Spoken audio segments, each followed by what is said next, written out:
ever since naman po talaga napaka-close na po namin ni Cyril, ever since nag-work po kami sa High Street. So syempre ngayon na nakikita ko pa siya nag-grow dito sa industriya bilang artista, it's grabe, nakaka-proud. Proud din siya sa iyo daw, sa mga nagiging ka-love team mo ngayon. Ay, opo. Si AC, di ba? Sila Shubi, di ba? So, kamusta yung yung mga PBB ninyo, kasama mo? May mga communication pa ba kayo? Opo, syempre po, very close pa rin po kami.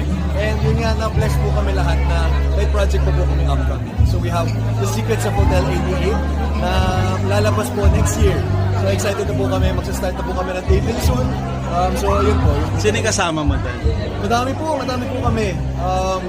If I remember correctly, ang mag-guest, ang regulars po namin for sure. Dami po eh. 13 for sure. Hindi, kasama mo sa PBB, sino? Puro PBB housemates po yun. Lahat kayo. Halos lahat po. So, you are close with Shubi, di ba?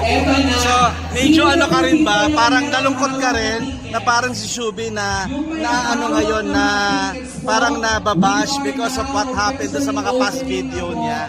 So, ano lang comment mo about that? All I want is the best for her talaga. All I really want is the best for Shubi. And kung ano man yun, kung ano man sa kanyang tao ngayon, siyempre, all I want is for her situation to improve. Kasi I really care deeply for all of the housemates. May sasalubong na po sa loob, alright?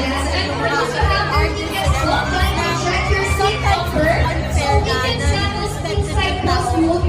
Check your ticket comfort. Maraming salamat.